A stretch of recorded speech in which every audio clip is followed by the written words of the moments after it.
многих из вас, практически всех, у которых есть возраст за спиной, я знаю в лицо, с кем-то я вместе работал. И радио, удмуртское радио помнит меня еще такого, как Олег Корнилович принимал на работу, жгучего брюнета, черного, вот, такого, что даже в армии, я служил в 40-й армии, все кавказцы, тюрки, пустынные, из тюркских республик, закавказских ко мне подходили и говорили: «Ассалям алейкум, дустем». Ну, мне приходилось отвечать так же. И не думалось, не гадалось, что судьба приведет удмуртское радио, телевидение, потому что литература Удмуртии неделима от судьбы удмуртского радио и удмуртского телевидения. Мы знаем, что на телевидении прекрасно работали в свое время народные писатели Удмуртии. Петр Константинович Чернов, его прекрасные очерки, Егор Егорович Загребин, режиссер. Вот. На радио работали народные писатели Удмуртии, Генрих Ксенофонтович Перевозчиков, ну и, позвольте сказать, ваш покорный слуга тоже. И в связи с этим сегодня на самом деле какой-то вот настоящий праздник для нас подарен прекрасными людьми. Олег Корниловичем, мы с ним часто встречаемся. Как настроение, как дела? И от него вот какая-то электризованная такая вот струя идет. Работаем.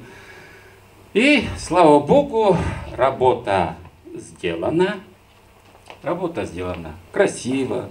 Такой книги еще не было. Как в таких случаях говорил, высшей оценкой работы Владимир Васильевич Романов, всегда он говорил, как высшей оценкой, «Тачаес Айвална». Такого еще не было. То есть книга получилась в этом жанре. Рождение каждой книги, особенно для нас, для библиотекарей, это большой праздник. И это особое событие. И рождение еще такой красивой и такой богатой, содержательной книги. Вообще, если говорить о радио, о телевидении, о средствах массовой информации, наверное, на самом деле она неразрывно связана с историей нашей страны, с историей нашего региона, нашего Удмуртской республики.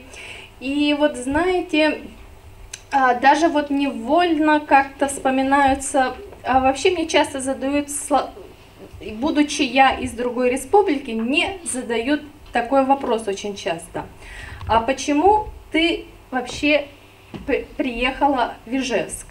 А можно сказать, что телевидение наше, радио наше, это, конечно, не забывать, что телевидение на удмуртском языке, радио на удмуртском языке. И знаете, вот будучи 5-летним ребенком, я вспомнила такой случай. Сидят бабушки и пришли в гости к моей бабушке, и они говорят: знаешь, а там ведь в Ижевске телевидение-то передачи на удмуртском языке.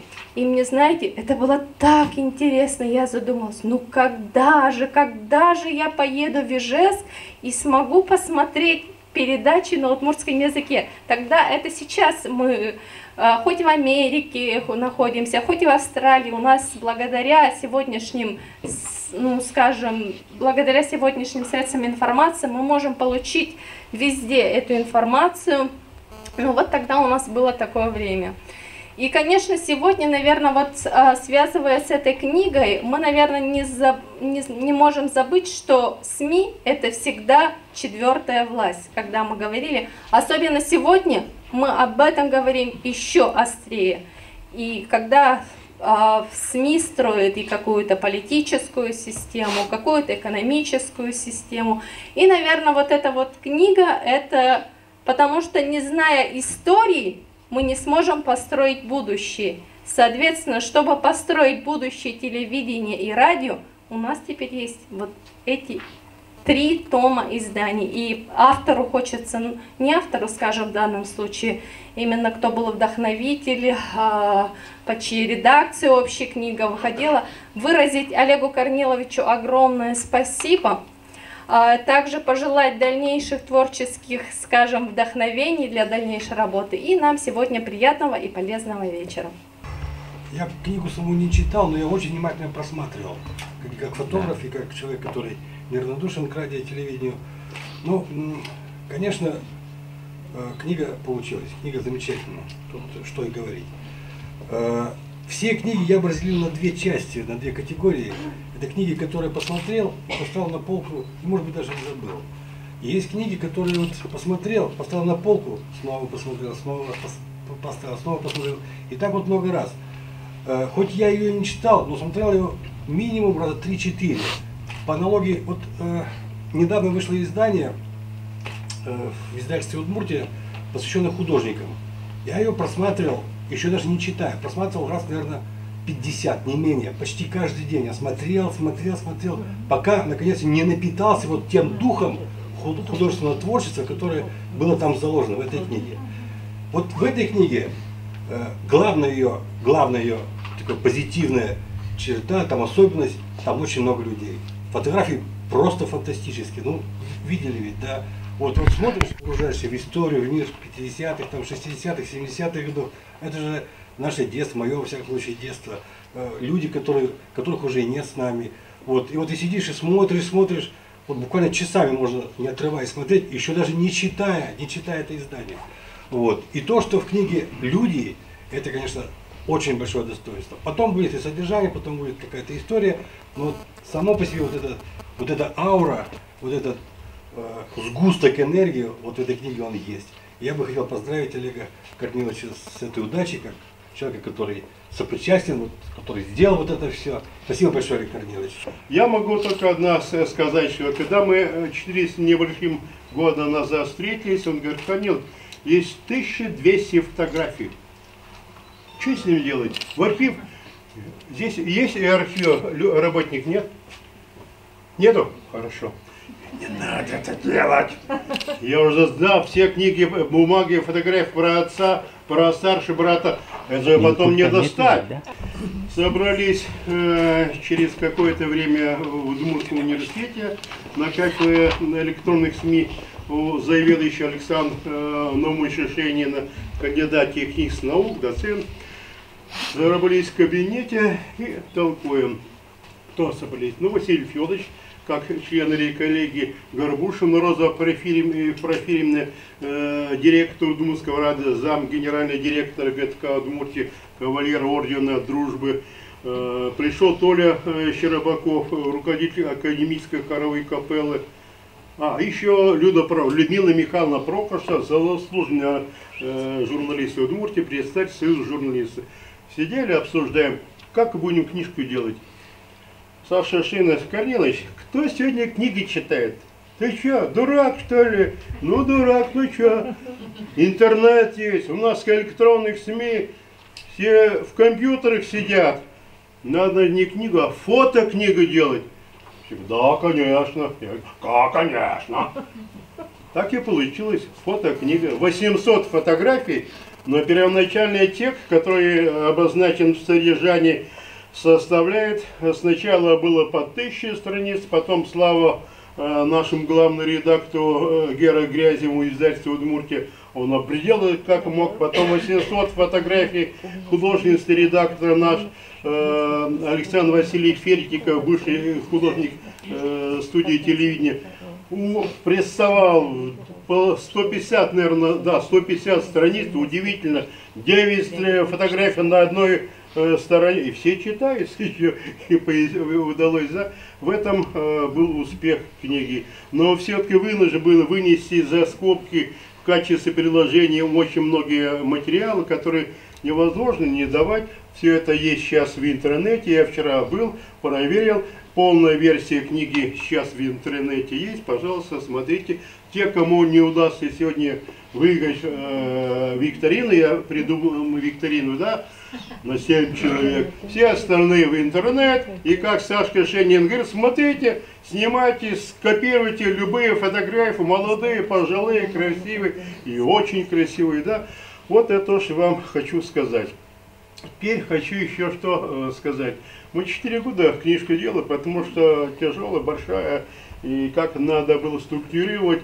Из первоначального варианта раза два-три урезали, конечно, да. Но когда я пришел к директору издательства, тоже работник Гостей радио, в прошлом редактор Удмуртского радио Юрий Васильевич Кузнецов, я говорю: Юр, давай книжку издавать, а у тебя деньги есть? Так, ну правильно, издатель. Нет. Ну давай мы пока с патроном еще, да как там, поглядим. И Гера Грязев на телевидении был редактором. Давай, Кромстать, это, мы больно же. Это составлял перечень всех памятных событий за все 95 лет Удмуртской республики. Вообще не важно. Ой, как обидно. Но зато получилось 300 страниц, читается теперь, да. Гера благодарен, художественному редактору очень благодарен. Очень благодарен еще Юрию Кузнецову, директору издательства. За что? За то, что он начал работу над книгой, не имея ни гроша, ни шиша. Какой месяц-другой? Нет, 4 месяца. Я говорю: Юра, деньги есть. Какие деньги? Вот есть распоряжение головы Удмуртской республики, 100 тысяч. Ну все, теперь больше не будет. Пошло. И все вот эти спонсоры, которые указаны, я им очень благодарен, потому что без помощи спонсоров, конечно, как бы книги бы не было. Точно так и не было, когда 40 человек наших сотрудников, которые отдали свои фотографии, собирали, сортировали, сейчас раздаем обратно. И не было автора, которые дали согласие написать статьи. Вот им всем огромная благодарность. Радио у нас возникло в 1932 году. Затяглось строительство радиостанции в Ижевске. И тогда министр образования Удмуртии с письмом отправился в Москву к Надежде Константиновне Крупской. Она была нарком, в общем, образование все равно, да. С просьбой: помогите нам быстренько построить эту радиостанцию в Ижевске. Крупская помогла, через год с небольшим радиостанция получилась, и пошли по нашей программе «Верешки Ижевск», «Говорит Ижевск», и поехали. Потом, 1956 год. В 1956 году спутники не летают, Гагарина нет, телевидение в Ижевск не поступает. Приехал зам генерального директора Ижмаша Альшанский из Сибири, кто из Томска, наверное, я не помню сейчас уже, да, или из Омска. Говорит: у них там в Омске свое телевидение, весь город смотрит, выступает на областной партийной конференции. А мы что, рыжие? Первый секретарь горкома партии Николай Иванович, вот потом же записан здесь, выскочил. Конечно, не рыжие. Обратились с служебной запиской обком партии, создали штаб создания этой Ижевской студии телевидения. И штаб возглавил директор Ижевского мотозавода Василий Иванович. Вот тоже, по институту не ругайтесь, здесь директор мотозавода, да?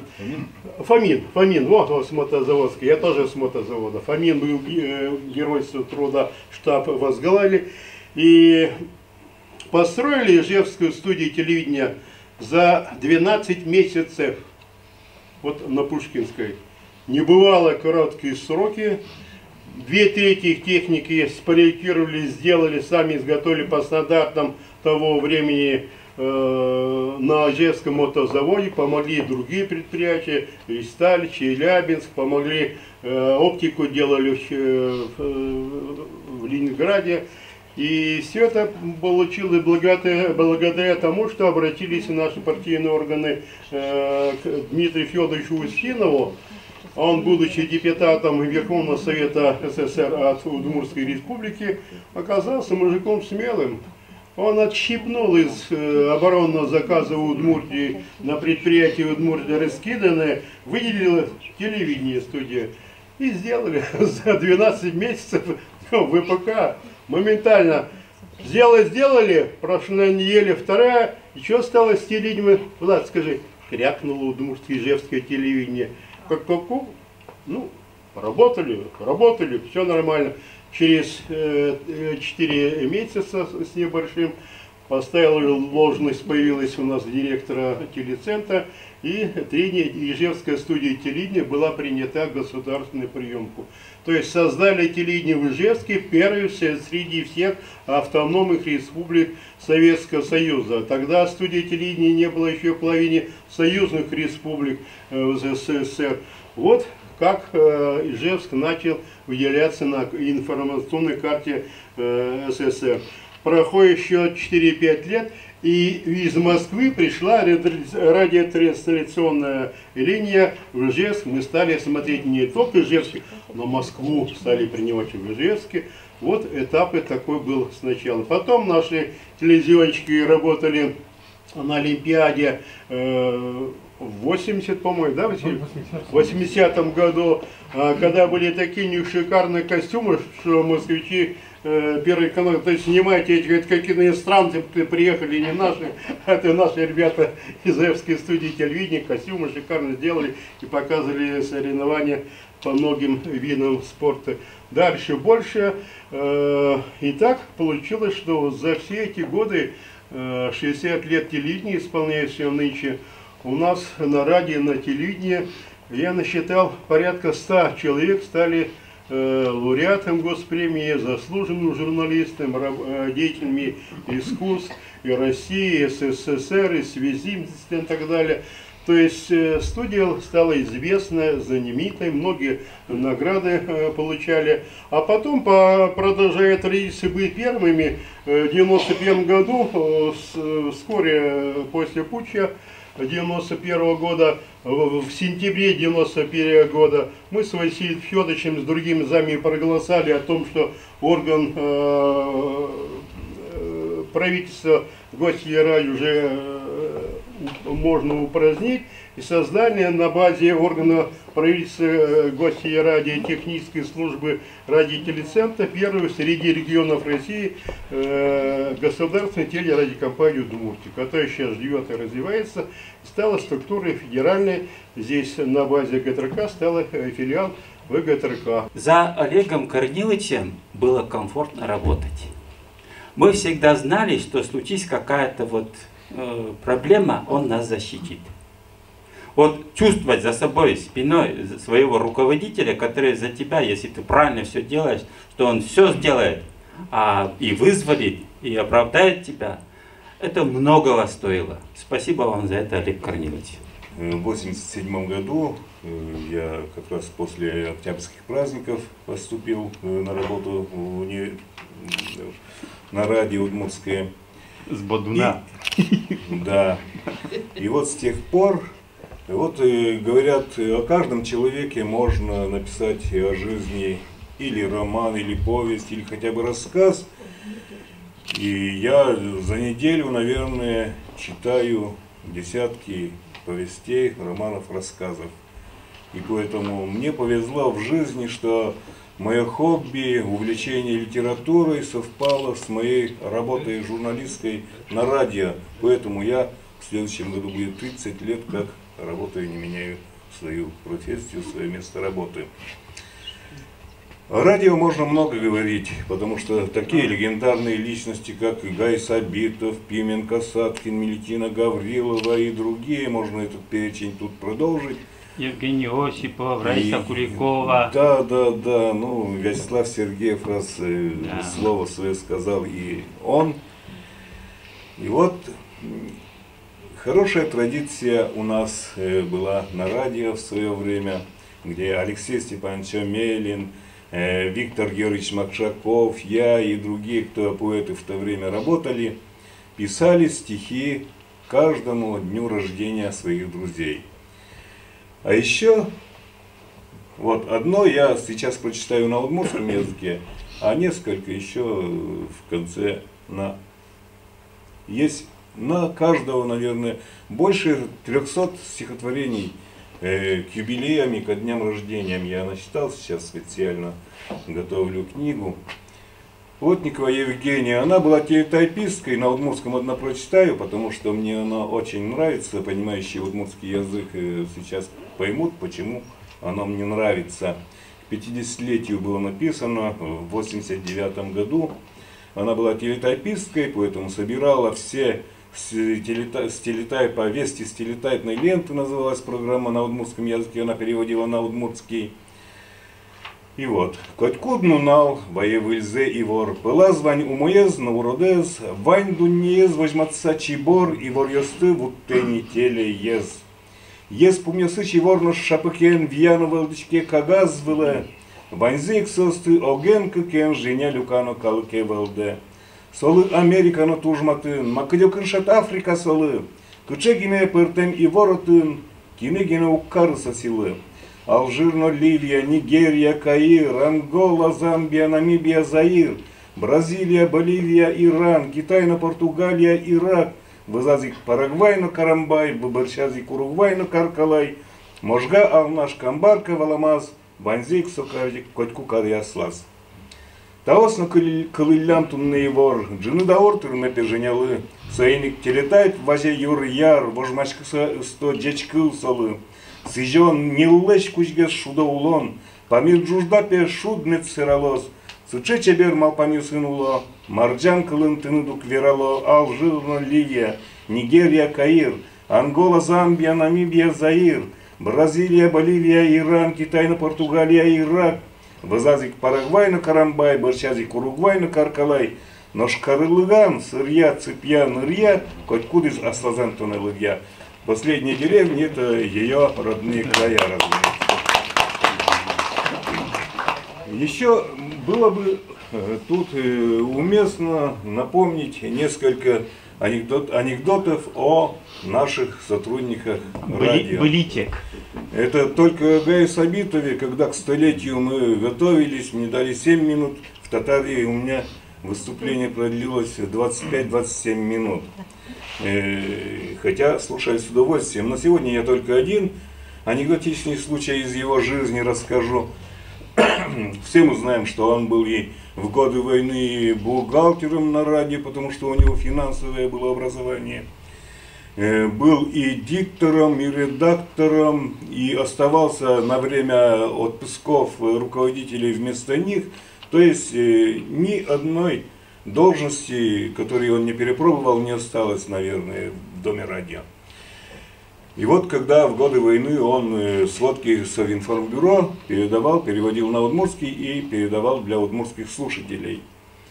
Однажды только передал, вышел на улицу, встречает его русский человек, которого он знает, что точно он не знает удмуртского языка, и обнимает Гая Сабитовича, говорит: все, конец, капут немцам, да, под Москвой. Да, это отлично, что ты такую добрую весть передал. А то, что выматерился в эфире, тебе простят. Как выматерился? Да, я своими ушами слышал. Откуда бы я мог узнать, что им капут? Гай Сабитович разворачивается, быстренько бежит, поднимается в студию, берет текст, читает. Москва дарын, немецко-фашистское войско слы, кужмо пейздет, что там инвал. Вот это самое пейздет, отпор сильный. Тот услышал по-другому. И принял к сердцу. И принял к сердцу, и на самом деле понял правильно. Я думаю, что или вы вперемешку будете родиться, телевизионщикам дать, но сказали от радио еще Виктор Георгиевич Макшаков вы будет выступать. А вот ему, блуднику, словоблудие на славоблудие назвал я на 60-летие Виктора Георгиевича. Бес выглядывает из-под седин, каменеющее ребро щекочет. Перст, что у мужчин лишь всего один, смириться с участью злой не хочет. 60-летию это. Километры магнитных лент, тысячи тысяч сельских дорог. Сосчитаешь сам, коль не лень, сколь ступал через чужой порог. Что не райцентр, девичий рой, а пьянящий вдовий дух. На безрыбье и рак порой клюнет в облике вековух. На заваленке был не прочь повалить первых дам села. Ах, как славно проходит ночь на подушке чужой, во дела. Потому считаешь ты по праву деревеньку каждую своей. Как по пиву вдаришь ты по нраву, жизнь тем интереснее, чем грешней. И пока свой благовест имеешь, весь свой поп замаливать грешки, отпустил грехи и ангелом сияешь, с чистой совестью садишься за стишки. Для веселья есть увеселение, на французский лад дивертисмент. Ты объехал тысячи селений под веселый аккомпанемент. 60 звучит в ушах вокалом, но течет тут не так уж шибко кровь. Разжи ее большим бокалом, в путь пора, в командировку вновь. Когда-то я только начал работать, вот, и смотрю, в плане, значит, стоит продолжение строительства ретранслятора. Тот, там, большая самая наша вышка там за Баратсино. Вот. Ну, мысль-то ведь первая о том, что раз это начато, то надо продолжать.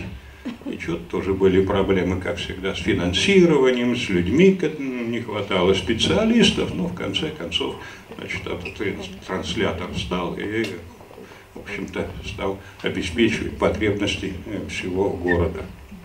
Я благодарен нашим журналистам, радио, телевидению за то, что научили меня пользоваться микрофоном прежде всего. В 2003 году я уже был вице-президентом Третьей палаты Совета Европы, вот, и мне, значит, поручили председательствовать во Дворце Европы на одном из заседаний. Ну, если бы я не умел пользоваться микрофоном, наверное, было бы сложно. Но это было единственное заседание в Совете Европы, когда я вел его на русском языке. Больше никто никогда на русском языке не вел этих заседаний. И я думаю, сейчас вот в связи с такой обстановкой еще долго не будут, значит, его проводить. Я думаю, что это вот здорово, что вот тут такой мощный коллектив собрался и издали эту книгу. Я все понимаю в этой жизни, вот, то, о чем говорил Олег Корнилович, вот о том сложном периоде, значит, 90-х годов, когда тут конфликты, кто говорит, что там спорят, там, ну, ясно ведь, что вот газета была «Удмуртская правда» у нас, она, по-моему, ответила на вопрос, что они там спорили. Там не написали, значит, название было этой статьи «Корни противостояния». Так вот, ну, она тогда еще партийная газета была, они четко обозначили, вот эти Салтыков там и так далее, они за новую конституцию, там вперед надо двигаться им, вот, а там есть ребята, и мы поддерживаем их вроде как, чтобы не надо торопиться, а вот вернуться к Советскому Союзу. Значит, и весь спор сводился к простой вещи. Как мы дальше будем жить? Или мы будем по закону и строить правовое государство, или мы опять будем жить по понятиям. Вот. Опять будем использовать административные методы, которые станут выше закона. К сожалению, в последнее время эти тенденции тоже проявляются, и мы, наверное, еще какое-то время потеряем, но мы все равно придем к правовому государству, как пришли все цивилизованные страны, прежде всего, конечно, европейского континента. Вот эта история, она, наверное, ближе всего всем тем людям, которые здесь имеют место быть в фотографиях, вот, в воспоминаниях. И это правильно, это громадный коллектив, я имею в виду вот не сегодняшнее его состояние, а за все эти годы столько людей проработало. Мне всегда было приятно работать еще со времен комсомольских, здесь вот и Галина Петровна здесь, и Олег Корнилович, вот, да, там в комсомоле работали, да. Вот. Да, мы создали, значит,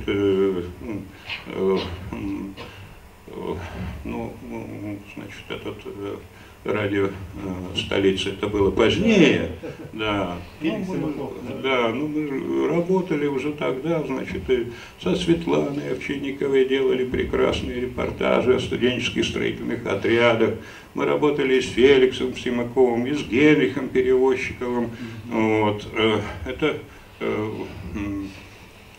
было интересное время, и все, что вот, выдавалось, это было надо нашей молодежи. Сами тогда такими были, это и нам надо было. Это, и эта традиция, я думаю, она вот сохранилась, и все основные события, которые происходят, освещались всегда нашей компанией. Вот. Да, по-разному. Все мы понимаем, что многое зависит от политической конъюнктуры. Вот. Но проходит время, и все встает на месте. И я думаю, что мы должны это помнить, как нам говорил Уинстон Черчилль, чем дальше, чем глубже мы заглядываем в прошлое, тем лучше мы сделаем свое будущее. Ну, наверное, вот когда так оглядываемся, анализируем, мы действительно будем стремиться к тому, чтобы много еще сделать лучше. Олег Корнилович, благодарность всему коллективу за то, что вы вот воссоздали эту историю, сделали эту книгу, и то, что здесь очень много знакомых, приятных лиц, вот, которые останутся надолго в памяти. Я думаю, что эта книга нужна, и вы ее сделали вовремя. Спасибо вам. Хочу начать разговор с того, как познакомился с телевидением. Радиовещание пришло раньше телевидения, это на моем веку, наверное, многих, особенно кто в деревне жил. В нашей деревне не было радио, я это помню, тарелку. Электричество тоже пришло на моем веку, хотя мне немного лет. А с телевидением это особая встреча была. Я из Якшульботинского района родом, есть там деревня Суровая. Рядышком есть деревня Богородская. Вот это были разные колхозы, и деревня Богородская за свои показатели выиграла телевизионный этот аппарат, этот ящик телевизионный. Этот ящик установили, там не было клуба, была контора, там правление же и кино показывали, и телевизор стоял, люди днем командовали там колхозом, а вечером собирались смотреть телевизионные программы. Мне было, наверное, тогда лет, ну, в классе во втором, наверное, учился, потому что я уже мог читать. А раньше ведь как было? В деревнях, особенно в городе, наверное, могли читать. В деревнях мы пока в школу не шли, мы не понимали читать. Книги в руки не брали. Да и послевоенное время было, наверное, как-то было очень много других забот, было очень много работы. И вот мы вечером, это была осень, уже в школу ходили в это время, мы вооруженные до зубов, а тогда мы, видимо, подражали или где-то отголоски войны были, у каждого был пугач. Он заряжался не только селитрой, туда порох и дробь. В этот еще поджиг. Ну, поджиги это вообще это не оружие считали. Идем 3 километра из деревни в деревню по Старозятскинской дороге и пуляем, как бандиты. Пришли в этот клуб, выключили свет, там не было таких стульев, там были скамейки. Я жду, когда же начнется телевизионная программа. Смотрю на экран, думаю, изображение идет на экран. И не обращаю внимания, кто куда смотрит. Уже идет звук, ничего не вижу. На экране ничего, нет, темнота.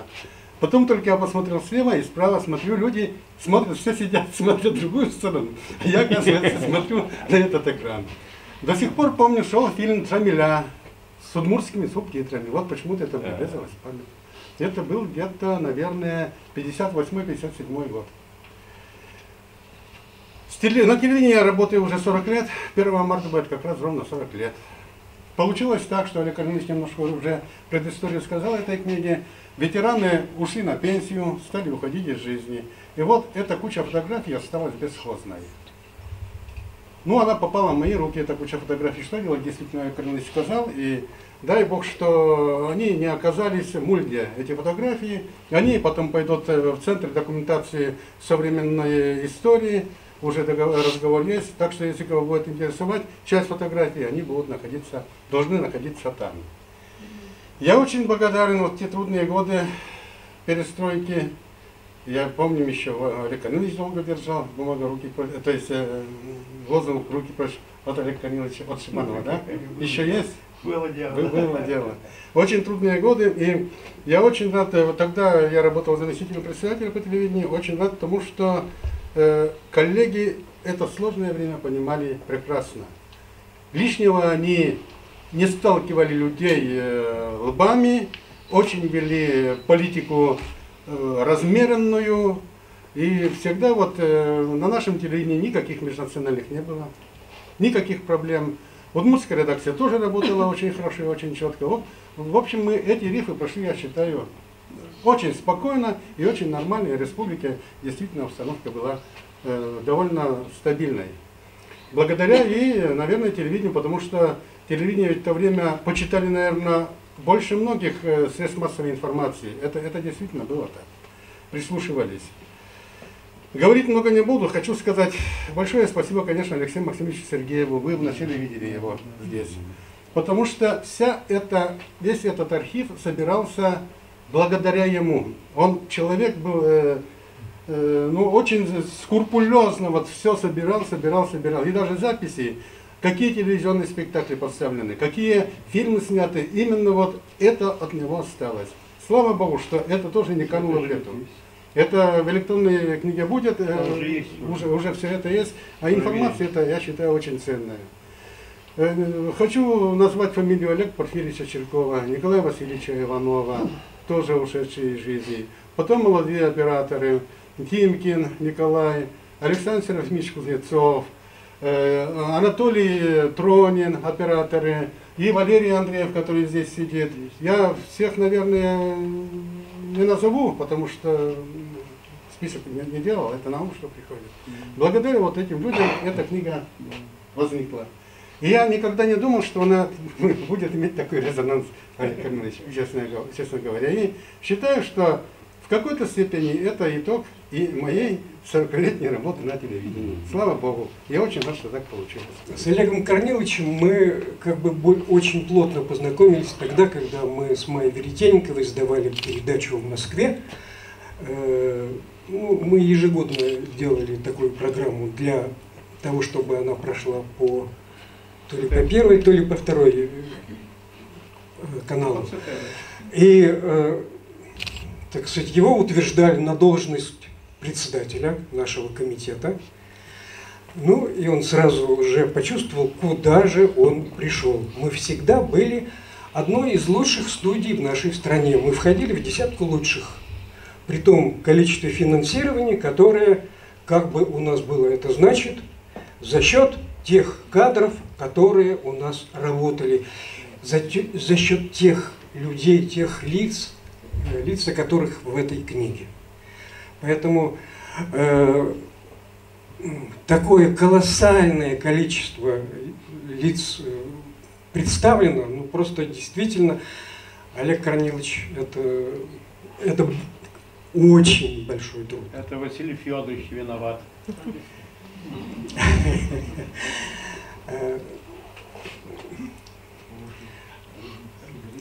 Что бы мне еще хотелось сказать? Вот когда смотришь эту книгу, и все еще надеешься, чтобы вот эта связь времен, которая еще Гамлет, кстати, интересовался, не распалась. Потому что 90-е, начало 10-х, начало 2000-х – это очень тяжелое время для телевидения. Потому что мы жили вместе со всей страной. Страна жила лучше, телевизор был интересный, было нам интересно работать. Это яркий пример 60-е, когда у нас выступает какой-нибудь певец, какой-нибудь Жан Татлян, и мы спокойно его показываем без всякой цензуры. Печальное время начала 70-х, когда это можно, здесь лит, здесь пол-литра. И в результате самое веселое оставалось за кадром. Так сказать, капустники, какие проходили у нас на студии телевидения. И вот одна из фотографий там как раз после такого капустника. Помнится, мне там предложили, вернее, там во время капустника был конкурс на лучшие ноги. Сверху надели пакеты, и среди девочек участвовал и я по ростику. Вы заняли первое место? Ну, практически да. Левая нога первое место, правое второе. То есть, чем бы дитя не тешилось, лишь бы не плакали. То, что мы не умели, не получалось у нас всегда в эфире, мы оставляли за кадром. И вот тот резкий, энергичное движение вперед в 80-е, в 90-е, такого взлета, с одной стороны, в телевидении не было. Практически все компании, какие были в нашем городе, это мы. Это люди, которые прошли нашу школу, и вот это видно.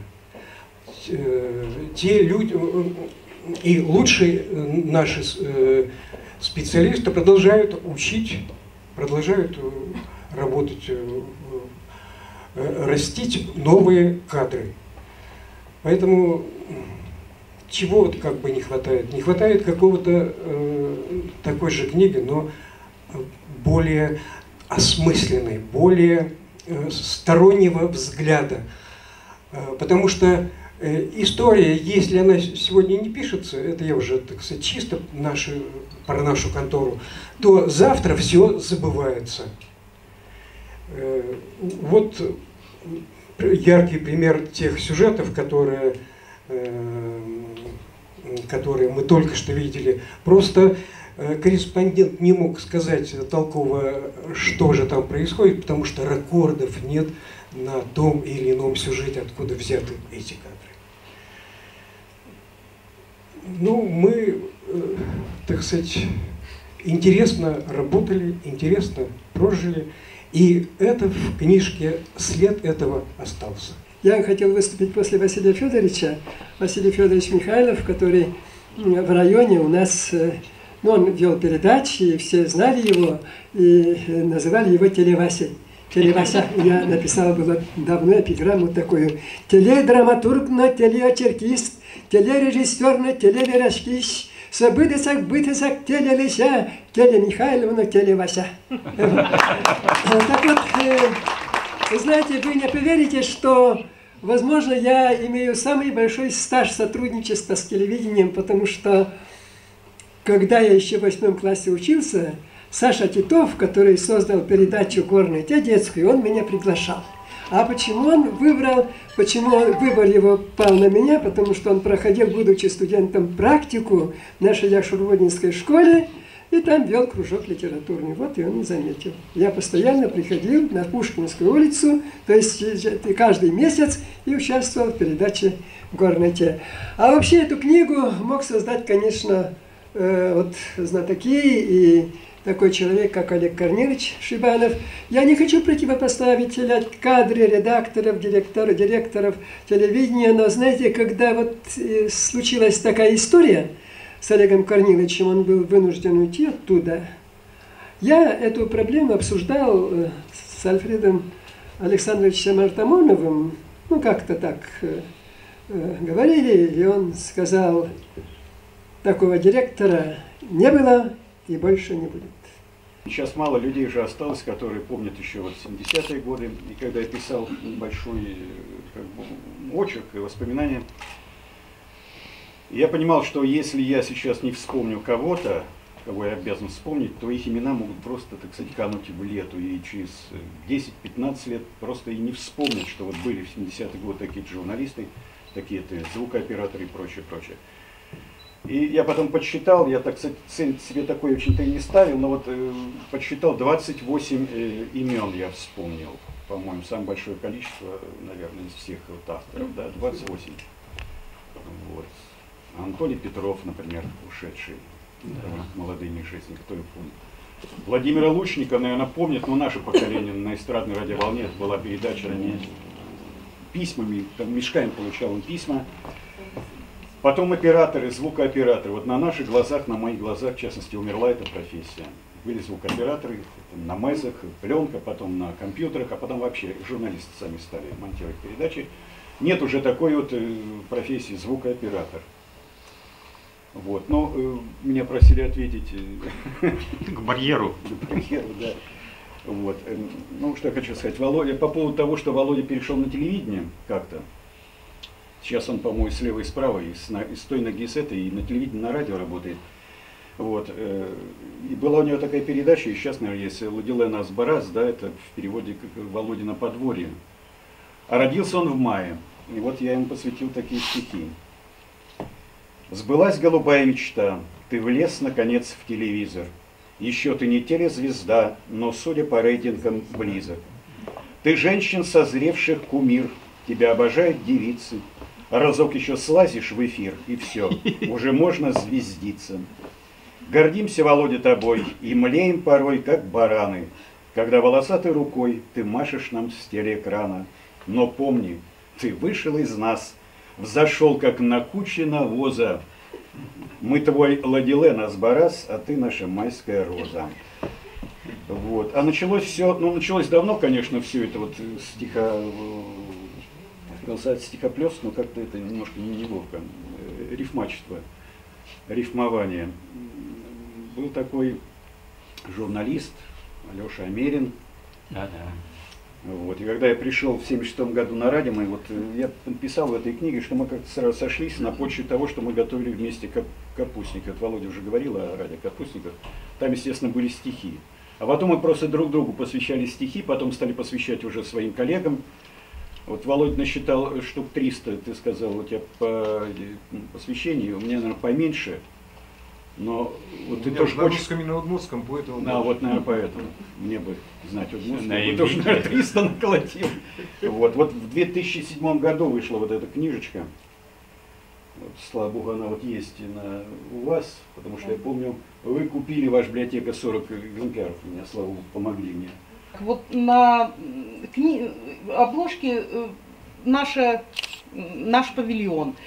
И, безусловно, его бы не было, этого современного павильона, если бы в 2001 году указом правительства наша телерадиокомпания «Моя Удмуртия», тогда еще не радио, а просто телеканал «Моя Удмуртия», возникли, конечно, из, скажем так, появилось республиканское телевидение.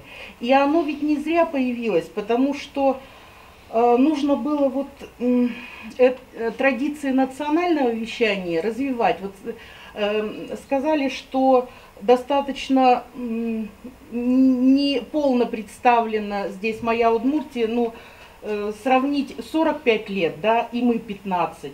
То есть, конечно же, у нас еще все впереди. Кстати, ремарка, вот корреспондент в шапочке, это Ян Львовский. Прежде всего для студентов говорю, очень важно помнить имена и фамилии тех, кто делал это телевидение. И, в общем-то, мне недавно оцифровывала ВХСную кассету, и там попался старый фильм о ГТРК и интервью Алексея Максимовича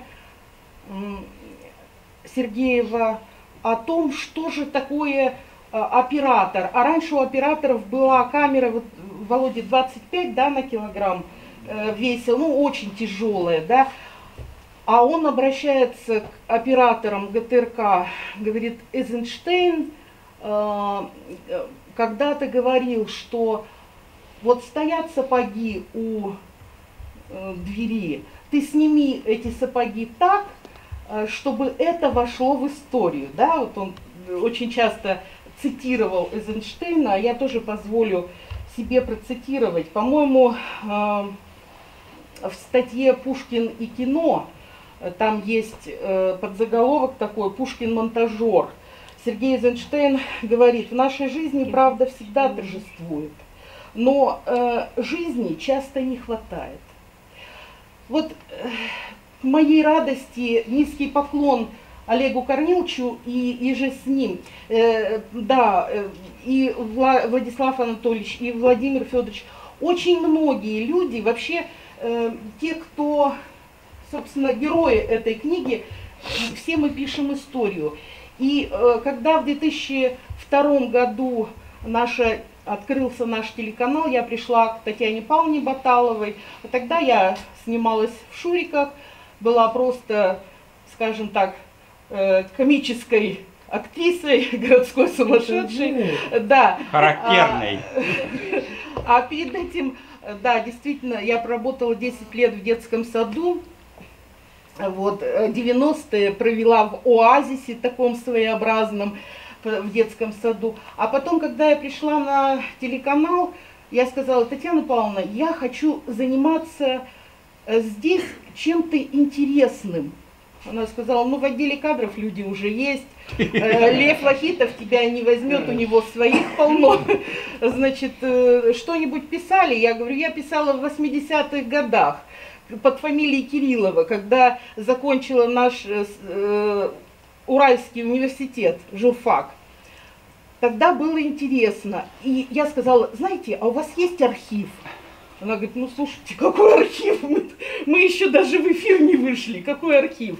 Я сказала: а можно тогда я с самой первой кассеты буду вести вот этот самый архив? Значит, чем я занималась? Я ходила по разным архивам наших телекомпаний. На ТВС, на Россинал, на Новый регион. И, конечно же, судьба меня завела к Евгении Ивановне Чукавиной, нашей замечательной архивариусу. Она сказала: Лариса, будь осторожна.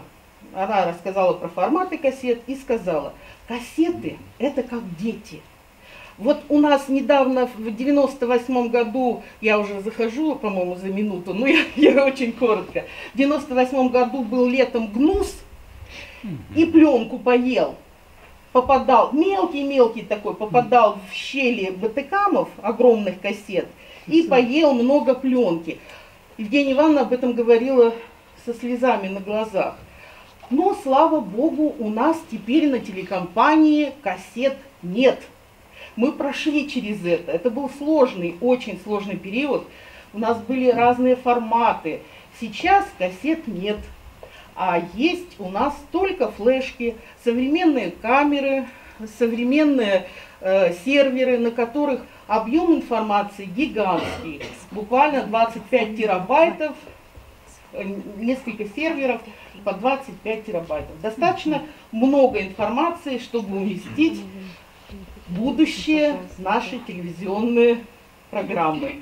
Вот. А коротко пожелание Влады Вячеславовны, нашего Одинцовой, главного редактора, и Марины Эдуардовны Городиловой, я скажу так.